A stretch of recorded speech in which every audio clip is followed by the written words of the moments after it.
ជំរាបសួរôngពូមីងពុកម៉ែបងប្អូនទាំងអស់ទីរាប់អានថ្ងៃនេះខ្ញុំបានថតវីដេអូអំពីការដាក់អំបិលរបស់ដូនខ្ញុំដែលខ្ញុំខានដាក់វាយូរដែរតែដោយសារខ្ញុំដាក់បែបហ្នឹងដោយសារខ្ញុំអត់មានពេល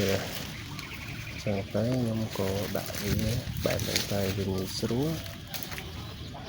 មានលឿនតាមតំផ្លែលើកទី1ចឹងបើបងប្អូនមានពេលគួរកុំបាចចឹងដាក់តាមធាងបាចខ្លះដាក់តាមធាងខ្លះទៅវាល្អជាងហើយជំនាញលីដេកសាច់លីកាប់បាន3ឃ្លាដងហ្នឹងវាអត់លៀកពេលដែលយើងដាក់តាមធាងដូងចំពោះខ្ញុំដាក់បែបហ្នឹងគឺដោយសារតែអត់សូវមានពេលហើយយ៉ាងដងវាត្រូវការបើសិនជាអត់បានដាក់ពេលហ្នឹងទេគឺពេលដែលដូងវាថតធំទៅទឹកហ្នឹងវាអត់ស្អាតណាស់ដូងចឹងបានខ្ញុំត្រូវការដាក់ឲ្យហើយដល់ព្រោះដូងនៅស្រុកខ្ញុំធ្វើការនៅភ្នំពេញចឹងតម្រូវបានមកម្ដងវាគឺការមួយខែកន្លះខែ12ខែបាទខ្ញុំបានមកម្ដងអូបេះកោប្លំតែនិយាយថាកូនដងអូបទៅយ៉ាងបានមកមានកោបេះឡើងកម្ពស់ណាស់ហើយផ្លែមិនកាន់ទៀត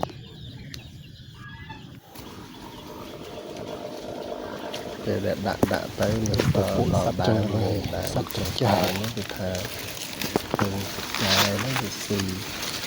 ខ្ញុំឡើងទៅមើលទៅនេះបាត់ចន្លោះធាងនេះចិញ្ចាដល់12ប៉ុណ្ណនេះជើងនោះលោកដៃនោះគឺមាន2ដល់2ធាងនោះវាក៏ស៊ីដល់ជ្រៅវាទៅចូលហើយមាន2ទៀតនៅកន្លោះធាងផ្សេងទៀតគឺតែម្ដងនេះគឺចាប់បានចិញ្ចាដល់ទៅ4ដែលវាចូលស៊ីតែម្ដងហ្នឹងធំណាស់រួមតាំងខ្វេះបានហ្នឹងគឺថាចង់ឈាមដៃហ្នឹងបាន4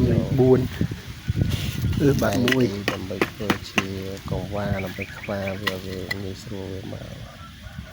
តែបងប្អូនបាទដើមលេងនៅ